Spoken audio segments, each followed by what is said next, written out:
What is up guys? Jason Ocampo nga pala uli nagbabalik for another unboxing and toy review sa mga binili natin noong nakaraang araw o mga nakaraang buwan. So yun, patikit na kami ngayon o bukas sa China last port bago mag dry dock kung saan patayan na naman sa trabaho at siguradong pagod talaga dahil 18 days yung dry dock namin. Kung sa mga di nakakalam kung ano yung dry dock, yun yung parang i-maintenance yung buong barko. So wala na siya sa tubig, dadali siya sa dockyard. Tapos ang daming ayusin, papeles, tapos mga maintenance ng mga machineries and all overall beautification ng barko, no, para maging seaworthy yung vessel. So yun, naisipan ko na mag-unboxing ngayon kasi tagal na rin ng huling video na ginawa ko. So naisipan ko mag-unbox ng dalawang action figure, isang Elite at isang first time ko mag-unbox ng Ultimate Edition. So simulan na natin. So unahin na natin itong Elite. So bilang CM Punk fan, no, ito yung pinakauna kong ma-unbox na action figure niya. Dahil meron ng Ultimate Edition na bili ko sa Pilipinas, pero nandun siya nung nabili ko na siya, pin-reorder ko lang siya, dumating siya nung nasa barko na ako. So eto, nakakita tayo ng CM Punk Elite 115 dun sa Tacoma. Yeah, Tacoma Mall. So kinuha ko na siya. So pang ilang action figure. Una kong naging action figure ni CM Punk basic eh. Tapos nagkaroon ako ng isa pang action figure na Elite. Nabili ko kay Sir 30D ang before. Then yung CM Punk na Ultimate Edition, tapos ito. So nakita ko sa ringside exclusive noon, dami na na-release na CM Punk, yung mga throwback defining moments, may another attire ni parang Bret Hart attire, color pink na Ultimate Edition. Tas may Ultimate Edition na ECW champion si CM Punk. Basta marami mga upcoming, mga latest headscan, no, na yun yung current da CM Punk. So yun, nakita ko yung na-distract ako sa presyo eh. So ayan, nabili ko siya ng $35 plus tax, so around 38 yata sa pagkakaalala ko. So yun, tinanggal ko na yung niya, yung scotch tape. Di na siya MASB kasi tinang may wear and tear na yung box. Pero syempre, i-try natin i-preserve. Dati kasi punit lang tayo ng punit eh. I-try natin na ngayon i-preserve yung box. Ano to? Wait lang, nakita ko sa ilalim.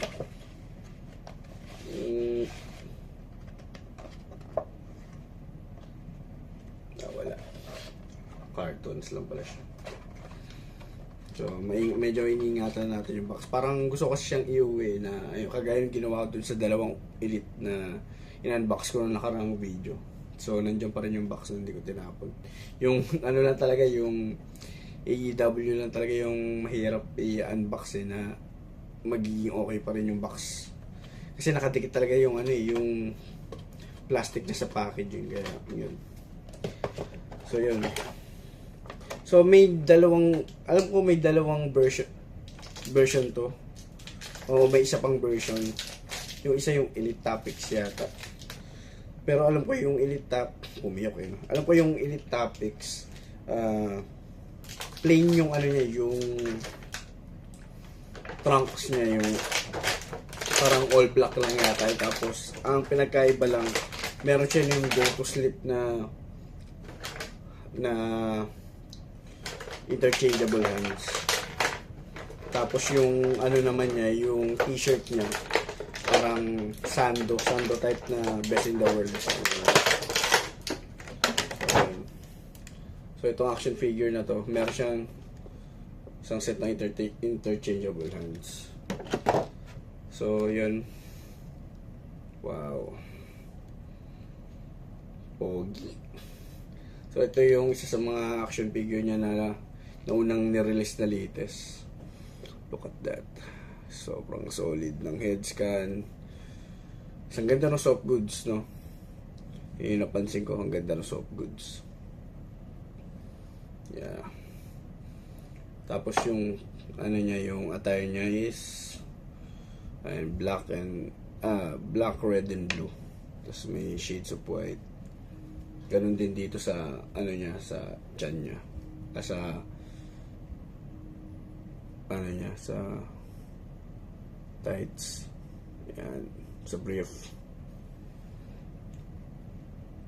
So, ayun, ang ganda. Tanggalin natin to. Ayun. So, sa head scan niya, may pansin ko lang. May shades of white yung ano niya, yung ano tawag dito, balbas niya. Siyempre, matanda na si CM Punk. So, yun, ito. So, ayan yung body niya. Ganda pa rin ng mga tattoo, no? So, ang alam ko, may ano meron siyang Pepsi tattoo, diba? Tapos yung parang, ano ba yun yung sa ano ata, G.I. Joe na Cobra. Alam ko meron yun dito. Tsaka dito. So, yung mga, usually yung mga bumibili, kino-customize na lang yung mga action figure nila. Kasi nga, may copyright data yun sa ano kaya hindi pwedeng ilagay sa action figure, sa merchandise. Parang ganyan din yung nangyari kay Rey Mysterio. Kaya hindi na siya nagko-costume ng mga superhero na usually ginagawa niya sa mga big events katulad ng WrestleMania. Diba, yung mga The Flash, Daredevil, Mysterio. Parang binigyan niya ata siya ng cease and desist order ng Marvel. Something like that.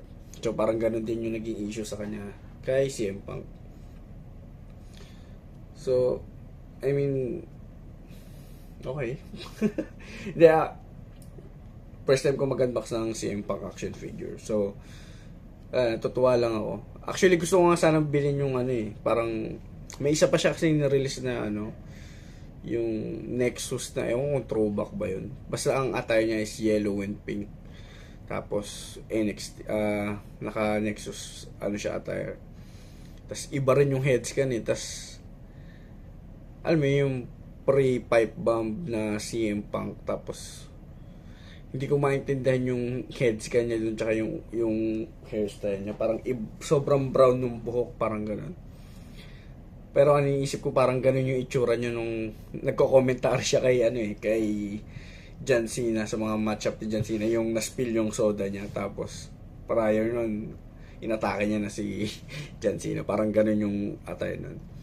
So ito, ewan ko kung nakalimutan ko na kung ano ba yung naging laban ni CM Punk nung bumalik siya. Pero siguro ito yung attire niya nun. Overall, no, sobrang solid. Yeah, walang issue dito sa action figure na to. Ang ganda. Tira mo, faded pa yung buhok niya. Tapos alam ko meron ding release na yung naka jeans, yung bumalik siya sa after ng War Games. Yun, maganda rin yun. Parang ang ganda nung detail nung kahit sabi mo naka white t-shirt lang siya tapos jeans. Parang kung mangongolekta ka ng CM Punk action figure, gusto mo rin bilhin yun. So actually, yun din inisip ko, ang dami ng action figure ni CM Punk na paparating. So siguro mamimili lang ako doon ng kung ano yung gusto kong bilhin. Basta at least meron akong mga updated na CM Punk. Lalo na yung magiging action figure niya, Tupac yata with Roman Reigns during ng War Games. So yun lang. CM Punk, best in the world. Sa mga di nakakalam, fan ako ni CM Punk. May t-shirt na ako na ito best in the world. So sunod natin, ito, Lex Luger. First time ko mag-unbox na ng Ultimate Edition. So paranas ng ng feeling, no. So ayan, tinanggal ko na yung scotch tape. Ooh. Okay.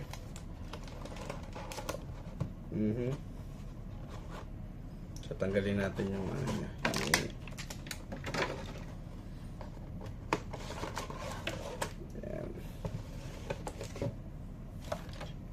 ingat na ingat din ako sa box. Kala mo iuwi din yung box. So yan. So ito na si Lex Luger. So, hindi ko naman na siya naabutan, no? Pero syempre nanood tayo ng mga ibang mga clips niya.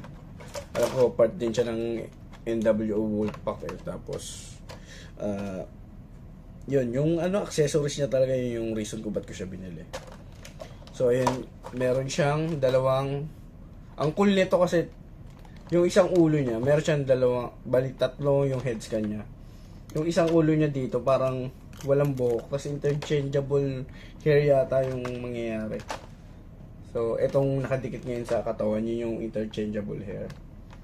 Tapos meron siyang dalawang belt, big gold belt, tapos yung may spray painted ng NWO na big gold. Tapos di ko alam kung ano to,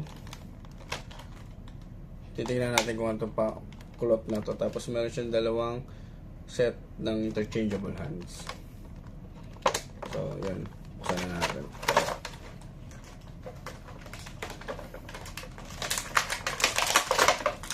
So isa rin sa mga reason ko ba't ko siya binili, no? Kasi yung attire niya reminds me of Triple H sa WrestleMania 20 na attire. So iniisip ko may Triple H ako dun sa bahay, ilalagay ko yung ulo niya dun, tapos titignan natin kung babagay. Okay, ayan, kasi naka white put siya nung nung 2020, nung WrestleMania 20. So okay. So yun, ang pinagkaiba ng Ultimate Edition sa mga Elite, no?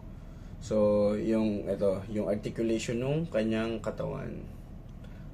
So yung sa ab crunch, ano siya tawag dito? Gahi. Ano siya? Solid pa. Hindi siya loose. Tapos ito yung pinagkaiba, yung butterfly joints. Kumbaga mas marami lang na points of articulation tong Ultimate Edition kumpara dun sa Elite. Tapos usually yun, mas maraming mga mga accessories. So yun, Lex Luger, stick. Pogi, no?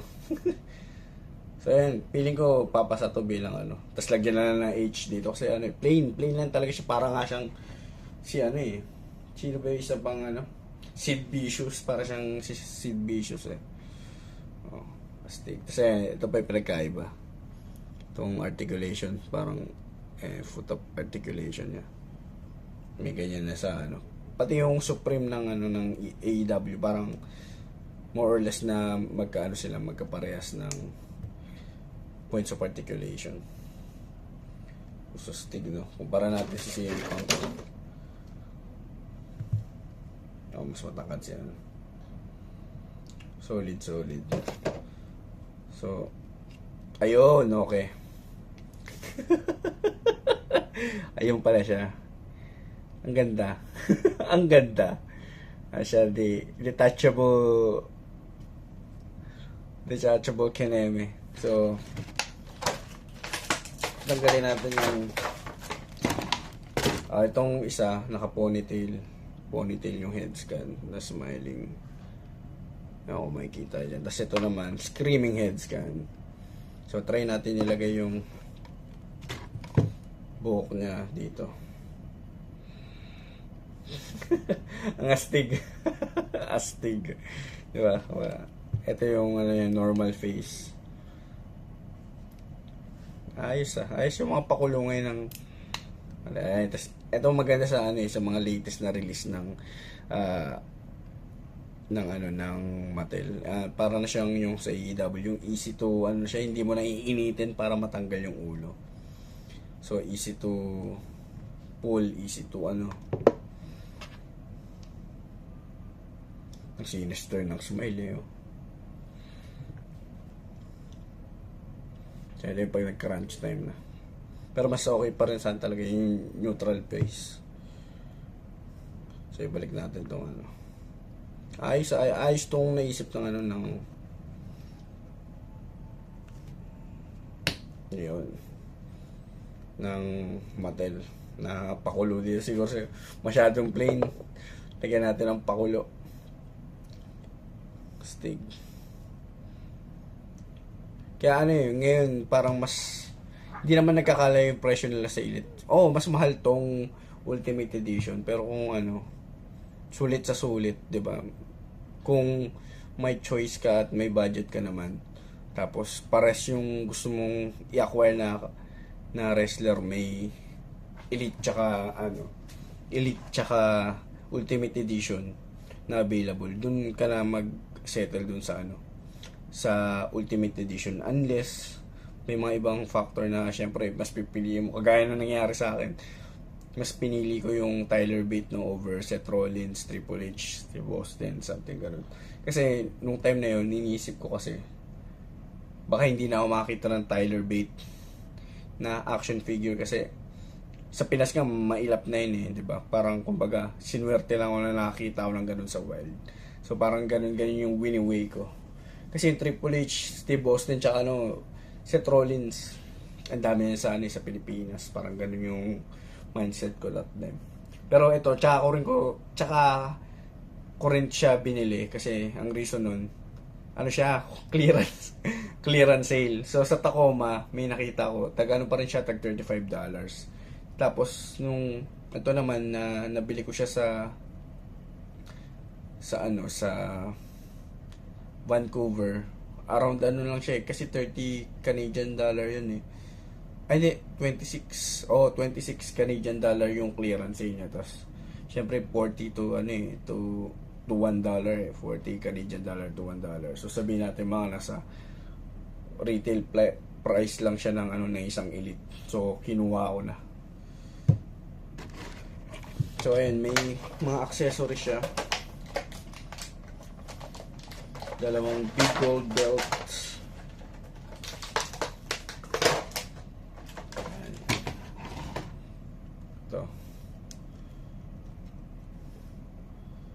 Stig nyo. Parang ganito rin yung belt na na-acquire ko nung bumili ako ng ng Recruit. Parang alam ko ganito rin yung itsura niya, kung di ako nagkakamali. Parang WCW na big gold na ilalagay ko kay CM Punk. Yeah. Total nanalo siya nung nakaraan kay Gunter. Tapos puta na nag-cash in si Seth Rollins. Waka ng ina. Buisit talaga.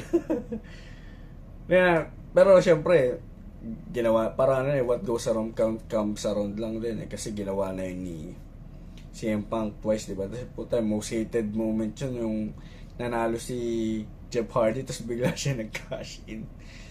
Ayos din. Pero sana next time yung naman, yung mga panalo nila ng Money in the Bank, no? Mga kagaya ni LA Knight, yung mga waiting for na talaga breakout, no? Mga breakout star na naghihintay lang ng opportunity maka-breakthrough sa main event scene na world title scene. Diba puta, Stig. Minona Nobel Prize. Solid. So, kunin din natin sa NWO. Ayos din to kasi pang ilang belt na ba ito? May big gold belt din ako sa Pinas na para sa mga action figure. Parang nilalagay ko kasi siya sa Evolution ko. So parang ang siste nung tema nung ko, lahat ng naka big gold belt kasi napanalunan naman nila lahat. Grabe, dikit na dikit yung dikit na dikit sa packaging yung belt. And NWO. So yun, RIP sa mga pioneer, isa sa mga pioneer ng NWO, Hulk Hogan. Isa pa lang yung na-own ko na Hulk Hogan na binenta ko pa Parang pa siya, Jax. Nag-own ako nung dati, meron ako. Ngayon wala pa akong Pinabala ko sana yung ngayon Hollywood Hogan or yung run niya na Undisputed, na with Undisputed title around 2002, 2001 yata yun, na Ultimate Edition. Kaso syempre kakamatay lang niya, baka nagmahal na yun o mahal pa siya ngayon. Stig brand. Sayang lang kasi itong Ultimate Edition na box, no? Nasaan na yun? Ayun, meron siyang yan. So, okay lang. So, ito yung, ewan kung ano ba to. May cloth eh. So, di ko alam para saan to. Ano ba to? Maiksi eh, oh. Ano ba to?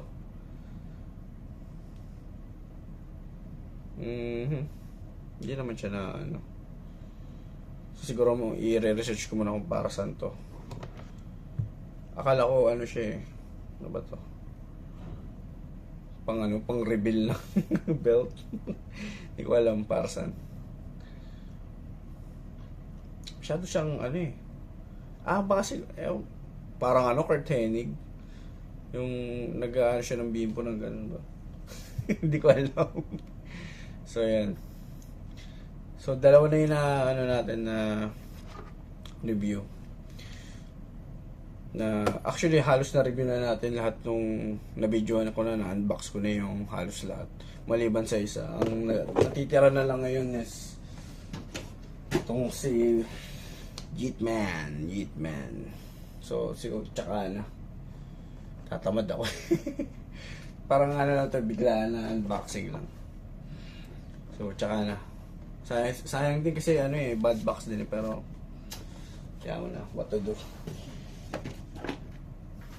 So, at least, may bago tayo main eventer, may tatapat kay All Ego. All Ego, ano to? Cody Omega. Na yan. Diba ganito rin yung attire niya parang diba naka-tracksuit siya pag wala siya sa mga interview niya. Kung hindi siya nakasuit, naka-tracksuit eh. So parang feeling ko bumagay naman. So at least meron na tayo dalawang main eventer. Kailan kaya magtatapat tong dalawang to? Lagi nagpaparinigan to pag Royal Rumble eh. Pero sana manalo naman si CM Punk ng Royal Rumble. Tas Road to WrestleMania niya, Redemption Arc. Matalo niya si buwaka ng Seth Rollins. So ayun lang, unboxan natin dalawa, sobrang solid. Kaya sobrang solid ang Ultimate Edition talaga kung susumain. So yun, hanggang sa susunod na unboxing ulit. Thank you, ciao.